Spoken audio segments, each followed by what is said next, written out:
Om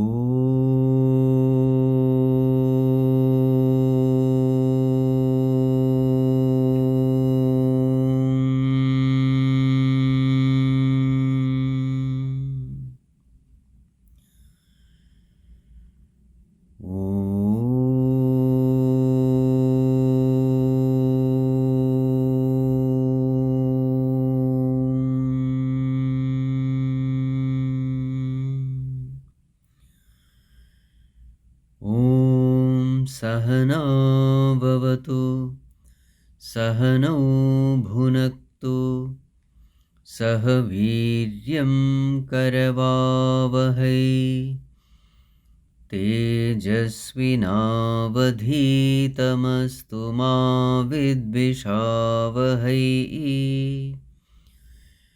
Om Shanti Shanti Shanti. Om Namo Bhagavate Vaivasvataya Mrityave Brahma Vidyacharyaya Nachiketase cha. Humble prostrations to one and all. In the last class, we saw how important it is to realize the selfiness. This self-realization alone can be the purpose of life because it puts an end to all our sorrows. When we ignore the selfiness, the most inauspicious thing happened to us. And what is that? That is birth in this painful, illusory, impermanent, materialistic, alien, foreign world. So this birth in this world, in this painful world, is the price we pay for ignoring the self. Also, in the last class we have seen that it is easier to realize the self in this world rather than in other worlds like Pitraloka, Gandharvaloka or Brahmaloka. In the Pitraloka, self is as unclear as the dream world. In the Gandharvaloka, self is as unclear as a reflection in water. In Brahmaloka, self is as clear as light in darkness. So the only world where the self is clear is Brahmaloka. But reaching Brahmaloka is very difficult as it demands lot of austerity. But what about realizing the self in this world? So in this world, the example given is like we see our face in the mirror. It is very clear. Unlike the dream world, unlike the reflection in water, in this world, self can be realized as clearly as we see our face in the mirror. So therefore, since Brahmaloka is difficult to reach, since in other worlds self-realization is difficult, so therefore the easiest place and the best place to realize the self is this world. Now, how to do inquiry into the self? So we have to find out what is absolutely real in this world. A non-illusory real entity alone can give us permanent happiness. Impermanent, illusory things can never give us permanent happiness. It is only a non-illusory real thing, permanent thing can give us permanent happiness. So, how to find out what is that absolutely real thing? So, two conditions are mentioned in verse number 6. Condition 1, that which has no udaya and astama, that alone is real. That which comes and goes is illusory. That which never comes and goes, that alone is real. So, in this sense, Supreme Self alone is real, because in all the three states, waking state, dream state, and deep sleep state, the Self remains. What about other entities? Our body, mind, intellect, senses, they come in the waking state and they disappear in the deep sleep state. Therefore, all these entities are not real. So, therefore, Supreme Self alone is real because it remains in all the three states. This is condition 1. What is condition 2? That which is absolutely real should not have utpatti. It should not have a cause. It should not be born from something. In this case also, Self alone is that which has no cause. On the other hand, body, mind, intellect, and the senses, they come from the 5 elements, and hence they have a cause. So, because of these two conditions, we can say the Supreme Self in us alone is real, because Supreme Self alone satisfy these two conditions. And hence, striving for self-realization alone can take us to the absolute reality, and absolute reality can alone give us permanent peace, happiness, contentment, fulfillment, etc. Now, how to realize the Self?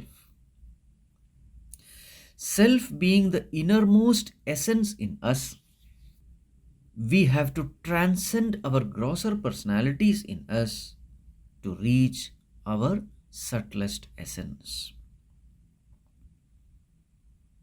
So, what are the gradation of personalities in us? So, in verses 7 and 8, we have discussed in the last class. In verses 7 and 8, these gradations are mentioned. So, what is said there? Indriyebhyah param manaha. Compared to the senses, mind is higher. Manasah sattvam uttamam. Compared to the mind, intellect is subtler and hence higher. Sattvadadhi mahanatma. Compared to the intellect, Mahatattva or Hiranyagarbha or total mind intellect is higher. Mahataha avyaktam uttamam. Compared to the Hiranyagarbha, avyakta, the unmanifest prakriti, is higher. Avyaktattu paraha purushaha. Compared to this unmanifest prakriti, the Supreme Self is higher. And this Supreme Self is the highest because there is nothing higher than the Supreme Self. And what is the nature of the Supreme Self? So verse number 8 says it is alingaha, without attributes, without characteristics. This Supreme Self has no qualities, no characteristics, no gunas. And this Supreme Self has to be realized. So naturally a question comes, how can we know something which has no qualities, which has no characteristics, no attributes? How can we know it? So this is answered in the next verse, verse number 9. न सन्दृशे तिष्ठति रूपमस्य न चक्षुषा पश्यति कश्चनैनम् हृदा मनीषा मनसाभिक्लृप्तः य एतत् विदुः अमृतास्ते भवन्ति. How to gain the experience or the vision of this self, that self which has no characteristics? So this is answered in this verse. So it is said, Asya Rupam, the form of this self, na sandrishe tishtati. Na sandrishe tishtati. Na sandrishe tishtati means what? Bhagavan Shankaracharya says, na sandarshana vishaye tishtati. It does not exist within the range of vision. Enam kaschana chakshusha na pashyati. Nobody sees this self with the eye. With the physical eyes, no one can see it. So here Bhagavan Shankaracharya says, Chakshusha. Chakshusha means what? It is not just physical eyes. Sarva indriyena. Chakshur grahanasya upalakshana arthatvat. Chakshu is only an upalakshana, meaning through Chakshu we have to understand all the five sense organs. So therefore this sentence means this self cannot be perceived by any of our five senses. We cannot see it, we cannot hear it, touch it, smell it, or taste it. So, if the self cannot be perceived through the sense organs, how then can we perceive it? This question is answered. Hrida. Hrida means what? Hrida means by the heart, Hridayam. What do you mean by the heart? So Bhagavan Shankaracharya says, Hridsthaya buddhya. The self is perceived by the intellect centered in the heart. Here heart means the core of our being, the place where we experience the I in us. So what is that place where we experience this I, aham? That place is the very core of our being. That core of our being is what is called as heart. So, the self is perceived by the intellect, which is centered in, focused upon the core of our being, the very center of our being. But what kind of intellect it should be? So, the next term, Manisha. Manisha means what? Manisha comes from the term manit. What does manit mean?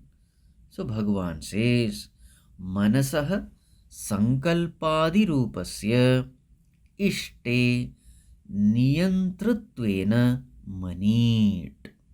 So manit means the ruler of the mind. That mind which is full of sankalpa and vikalpa, that mind which is full of fluctuation, that mind which is chanchalam. Now this is the nature of the mind. Intellect must be manit. Manit means the ruler of such a fickle mind. So manit means that intellect which rules over the fickle mind. So Manisha means by the intellect which rules over the mind. Manit means intellect, Manisha means by the intellect. So, if the intellect has to rule over the mind, it must be stronger than the mind. Only the stronger can rule the weaker. So if intellect has to rule over the mind, it should be stronger than the mind. Now, what is the strength of the intellect? The strength of the intellect is the right understanding in the intellect born out of the study of the scriptures. When our understanding becomes firm and doubt free, then that intellect is a strong intellect. Such a strong intellect alone can rule the mind. Such a strong intellect alone can withdraw the attention of the mind from the world, from the external sense objects, and focus it upon the self, upon the heart space. Else, what will happen? Indriyanam hi charatam yanmanunu vidhiyate tadasya harate prajnam vayurnavamivambhasi. This is a verse from Bhagavad Gita. What happens if the intellect is not strong enough? Then the sense organs wander. The mind also wanders along with the wandering senses. And then intellect also wanders along with the wandering mind and the senses.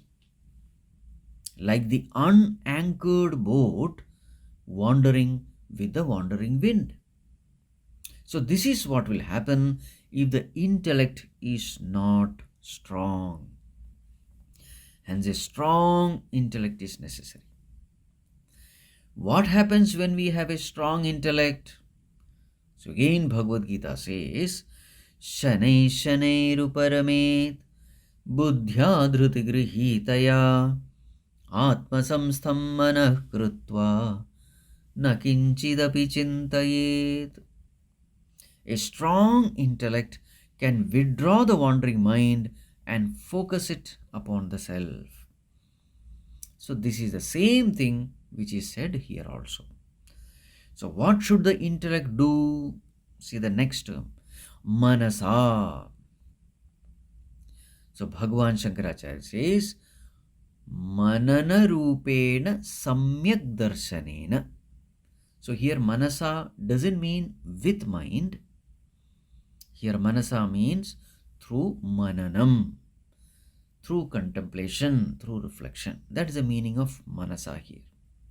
So such an intellect ruling over the mind should do reflection upon the scriptural statements.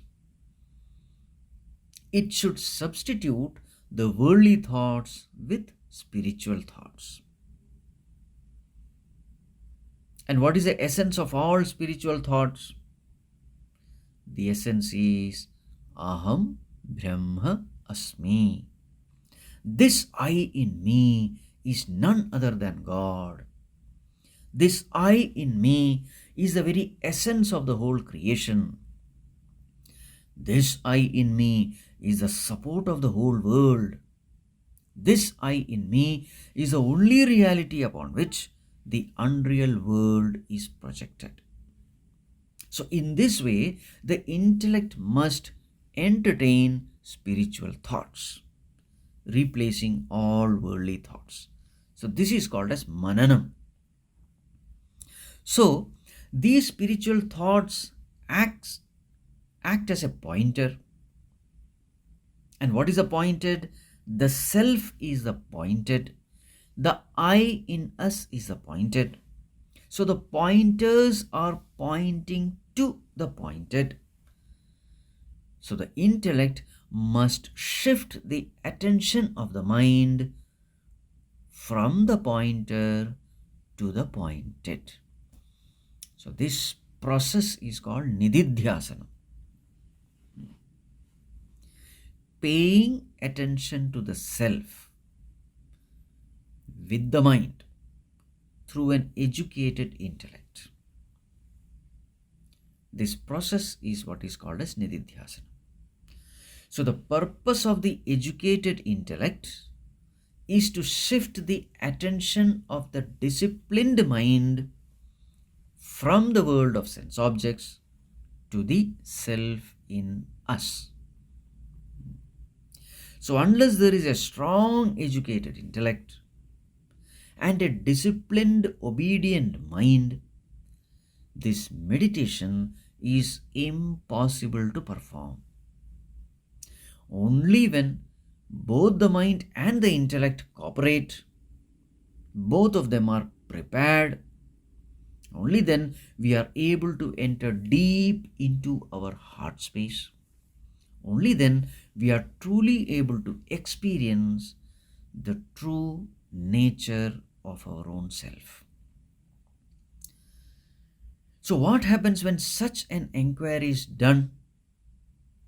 What happens when we start paying attention to the self? Next term, abhikluptaha. What is abhikluptaha?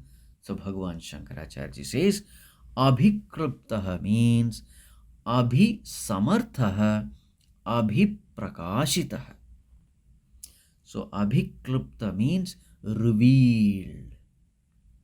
When the attention of the mind, guided by the intellect, goes to the self, the nature of the self is revealed to us. Abhiklupta. We come to know the nature of the self as Sat Chit Anand, as existence, consciousness, bliss. We come to know that this self is ever full, infinite, and immortal.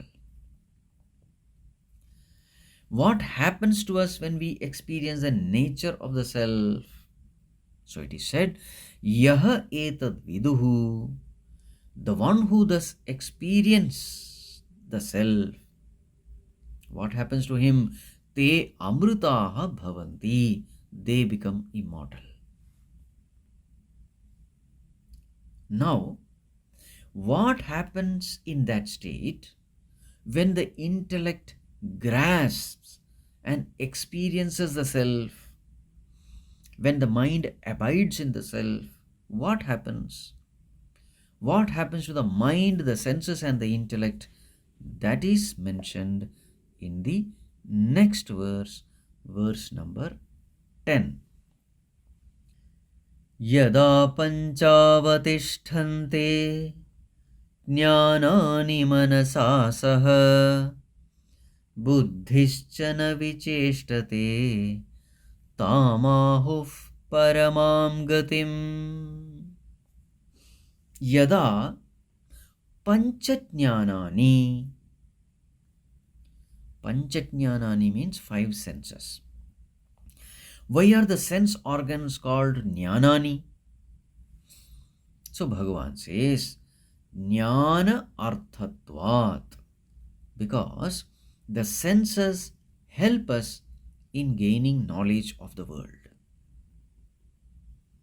Hence the senses themselves are called jnana, knowledge. The instruments of knowledge are called knowledge itself here. So panchajnanani means 5 senses.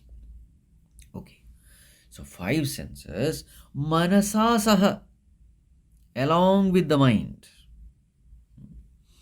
Along with the mind, avatishtante, they remain steady, they remain motionless. So in that state, the mind and the senses become steady.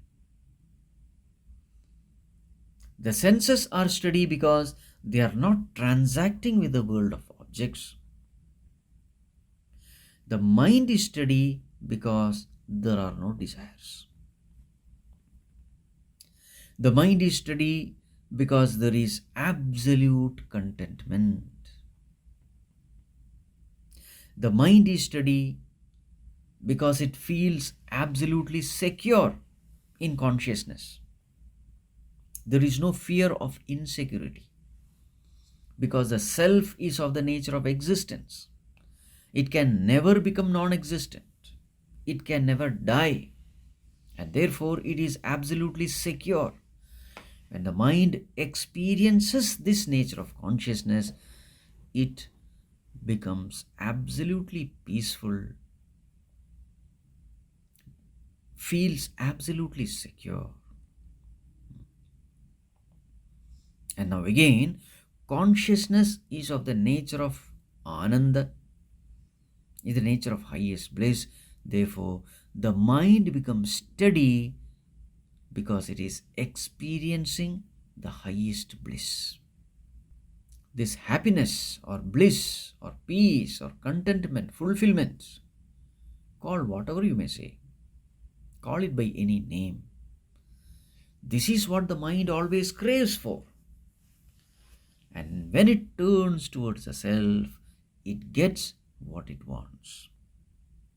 When we don't feed the mind with the bliss of the self, that mind, that malnourished mind, wanders in the outer world for the pleasure of the senses.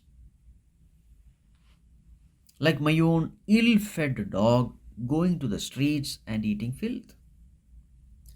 But if I am giving the best food, imported food, tasty food, nourishing food, then that dog will never go out into the streets.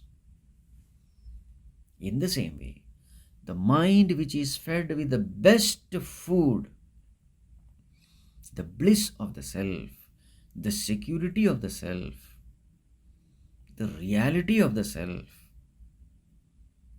then what happens to that mind? That mind also becomes steady, that mind becomes free from all desires, that mind becomes free from all cravings. Again, because the ego is dissolved in that state, all the disturbances born out of ego, like ahankara, mamakara, raga, dvesha, kama, krodha, they are also not there to make the mind disturbed. What is the state of the intellect at that time? So it is said, buddhihi cha na vicheshtate. Even the intellect does not fluctuate. How is intellect defined? Buddhi or intellect is defined as nischayatmika buddhi. As long as the nature of a thing is not ascertained, the intellect will fluctuate. The function of the intellect is this: it wants to know the nature of a thing, it wants to know the reality of a thing, it wants to know what is true, what is right, and what is wrong. Only then it can take decisions in life. So, when the nature of a thing is not clear, the intellect ever remains in a state of fluctuation. But in that state of samadhi, when the mind is absorbed in the self, when the attention is totally upon the supreme self in us, the consciousness in us, in that state of samadhi, everything becomes so clear, everything becomes evident. Intellect has no more any doubts about the reality of things, beings, and situations. And such an intellect, free from all doubts, full of clarity, such an intellect becomes steady, becomes silent. What does it see in that state? What does the intellect see? The intellect sees that this so-called ego does not have any existence at all. It is only illusory. And all the problems in life are born out of this illusory ego. This ego, which is nothing but a bundle of wrong notion about oneself. The Supreme Self alone is real. This ego is a mere shadow upon the real. The Supreme Self alone is real and perfect. There is nothing lacking in this self. The self is immortal, blissful. Therefore, there is nothing in life which I need to worry for. Intellect thinks this way. I need not worry for anything. There is nothing which I need to desire. Whatever I desire is already there in the self. And thus, the intellect very clearly sees the truth of everything. Beyond all doubts, such an intellect becomes silent. Such a doubt free, unambiguous intellect which sees everything clearly has to become silent. Buddhi na vicheshtate. To give an example, it is like after waking up, what is our attitude towards dream and dream problems? What happens to our intellect? The intellect becomes silent with regard to all dream issues, with regard to all dream problems. Because now the intellect is very clear that all the problems, the dream problems, were mere illusions. So the ultimate truth is experienced as silence. The mind becomes silent, the senses become silent, the intellect becomes silent. All of them become silent. So, what is the state of samadhi? Silence is the state of samadhi. Silence also can be of different types. There is a silence of boredom, there is a silence of loneliness, there is a silence of helplessness, there is a silence of sleep and lethargy. This silence which we are talking of in samadhi, it is not a tamasic or rajasic silence, but this silence is of the highest type, the most fulfilling type. Because here our ego is silenced. In this silence, there are no doubts, no cravings, no desires, no ambitions, no expectation. There is only a deep sense of fulfillment. It is a silence of total contentment. It is a silence born out of absence of all fears and worries and anxieties. It is a silence born out of a freedom from all doership and enjoyership. It is a silence born out of the absence of the ego.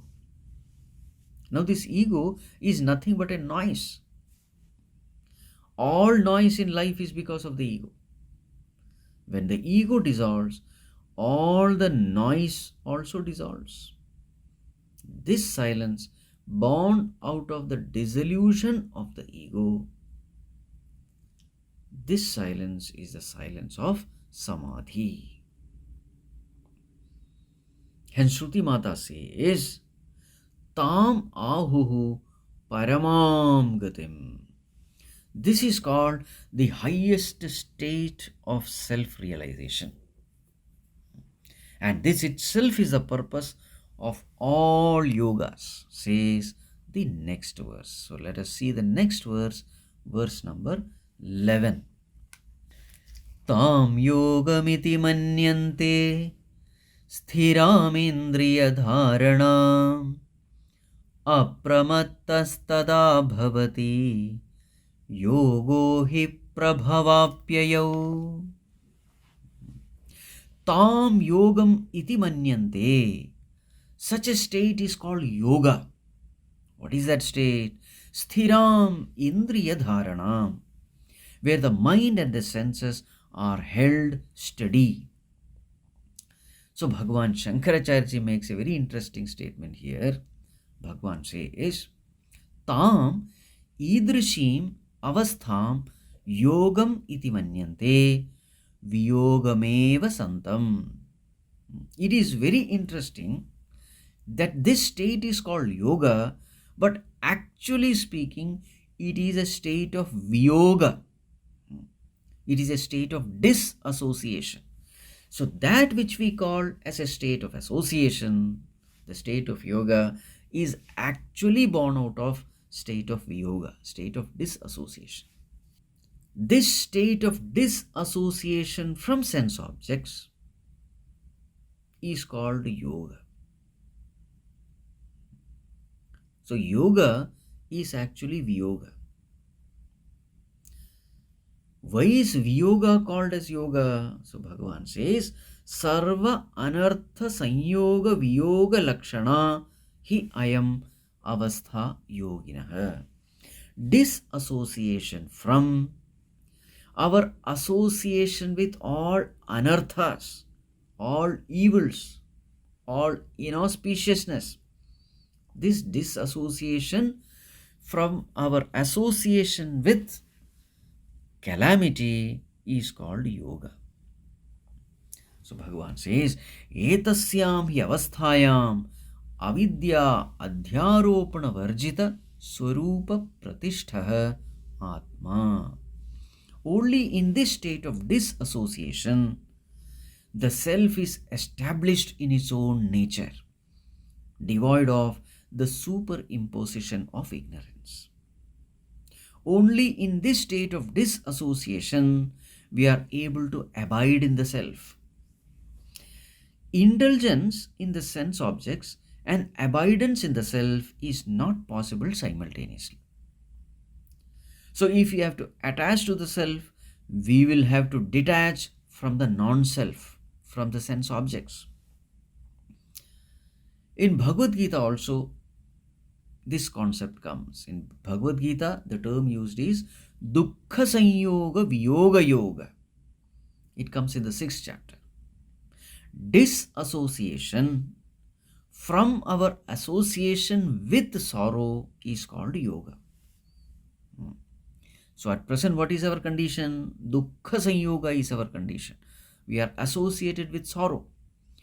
Any person who is identified with the body, mind, intellect, any person in whom the ego is alive, any person who is self-ignorant, what is his condition? Dukkha Sanyoga is his condition. He is eternally associated with sorrow. So what is yoga? This Dukkha Sanyoga should go away. Viyoga should happen. Disassociation should happen. So disassociation from our association with sorrow is called yoga. So in one sense, yoga is viyoga only. So at that time of yoga, what happens? Tada apramattaha bhavati. At that time, a person becomes fully alert and concentrated. Apramattaha means what? Pramadavarjitaha. Samadhanam prati nityam yatnavan. He becomes careful, alert, and vigilant. So this is the price to be paid for enjoying the bliss of the self.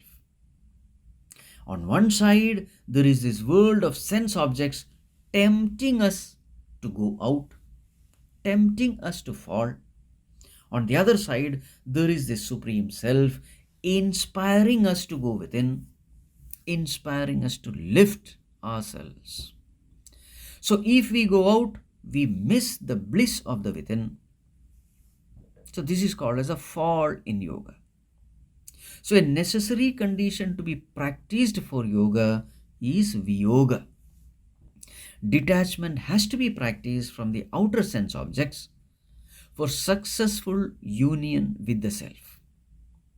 But if we are careless, the mind and the senses will pull us out. So hence, we have to be apramattaha, free from pramada, free from carelessness. Hence, eternal vigilance is necessary. And therefore, this is a great truth about yoga. What is it? Yogo hi prabhava apyayau. Yoga has prabhava and apyaya, growth and decay. So if there is alertness, there is growth. If there is carelessness, there is decay. This is true with everything in life. When we ignore a thing, that thing decays. That thing disappears from our life. But when we pay attention to a thing, that thing grows, that thing enters into our lives. So, this is a great truth, and this is true with everything. For example, if we pay attention to a relationship, that relationship grows. If we ignore it, that relationship decays and dies. If we want to learn anything in life, we have to pay attention to it. Stop paying attention, and we lose even that which we have learned. We do our physical exercise every day, and then we remain healthy and fine. But if we ignore our exercise, then we slowly start becoming unhealthy and weak. So, this law is applicable in everything in life. So too with yoga, so too with spirituality. Be serious in spirituality, and the spirituality in us grows. Be negligent, and then whatever we have gained also is lost. Hence, eternal vigilance is the price to be paid for success in spirituality. Now, there is another great truth about this world. This world is beautifully designed to make us apramattaha, alert. This world is designed that way. For example, let us take the example of a child learning to walk. As long as the child is lying down, there is nothing to fear, because no risk, no gain is the strict law of nature. All the calamities start happening when the child tries to get up, when the child tries to walk. Slowly, over a period of time, the child learns to sit and stand. And every time he is careless, he falls. And falling means pain. This pain makes the child more alert. The higher we go, greater the pain of fall. The pain of standing and falling is much higher than the pain of sitting and falling, as far as the child is concerned. The higher you go, the greater the pain. And the greater the pain, the greater the level of alertness next time. Yes, it is the pain which increases the level of alertness in us. So, in this case of a child, slowly a time comes when the child is able to walk and run around and play. So, in this state, it appears as though he is not paying attention at all. No, that is not true. The fact is, he has become so used to paying attention, he has become so used to being alert, that he is not even aware that he is alert. Alertness becomes his nature. That is what happens in yoga also. When we turn outside and do bhoga, we miss the joy of yoga. That makes us miserable, and this misery takes us inward. And when we go in, again we are blissful. But with bliss comes carelessness. You will always see this with respect to mind. Whenever we become happy, we also become careless. In the moments of joy, we become careless. We take things for granted. This is the nature of the mind. It becomes careless when everything is going fine. And when we become careless, the mind and the senses, they take us out into the world of the senses. And then again, we experience the pain of separation from the self, separation from God. And again, we come back and go within. Again, there is this bliss experience. So, this is called as prabhava and apyaya. You go within and experience joy, then you become careless, then you go out, then you experience pain, apyaya, then that pain brings you within, then you experience joy, prabhava, then again you go out. Go out, go in, go out, go in.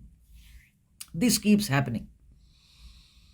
And slowly, gradually, the level of pain increases with every going out. And the level of joy increases with every going within. And in the final stage, there is an intense pain and intense joy with every going out and every going in.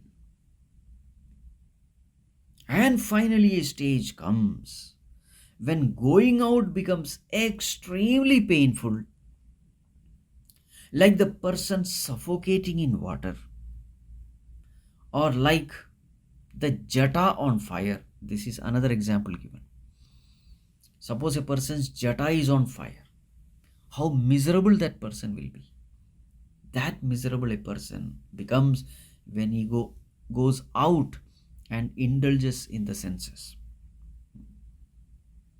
So when that mind is miserable after going out, slowly in this misery, a great virtue grows, and that virtue is the virtue of alertness. And in the final stages, alertness becomes unavoidable, because carelessness means death. Carelessness means unimaginable suffering. At this stage, alertness and vigilance become natural.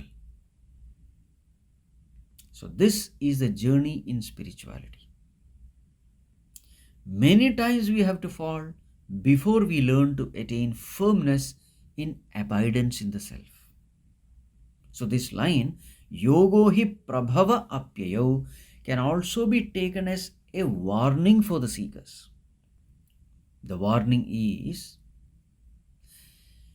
just because you are experiencing the bliss of the self now does not mean that you can be careless. So be alert, else there can be a fall. Don't think that once you get it, it will never be lost. No, there is no such rule. You must get established in the self, then alone you are safe. Not till then. Just because you got a glimpse of the bliss of the self does not make you invulnerable. You are still in danger. Hence be alert. So this is the message. Yogo hi prabhava apyayo. Now, in the next verse, Shruti Mata lovingly advises the atheists and the skeptics, those people who don't believe in this teaching, those people who don't believe in God. How does Mother Scripture guide them, advise them? That we will see in the next verse in the next class. Om Sarve Bhavantu Sukhinah, Sarve Santu Niramayah, Sarve Bhadrani Pashyantu, मा कश्चित् दुःखभाग् भवेत्। असतो मा सद्गमय तमसो मा ज्योतिर्गमय मृत्योर्मा अमृतं गमय। ॐ पूर्णमदः पूर्णमिदं पूर्णात् पूर्णमुदच्यते पूर्णस्य पूर्णमादाय पूर्णमेवावशिष्यते। ॐ शान्ति शान्ति शान्तिः। हरिः ॐ श्रीगुरुभ्यो नमः। हरिः ॐ।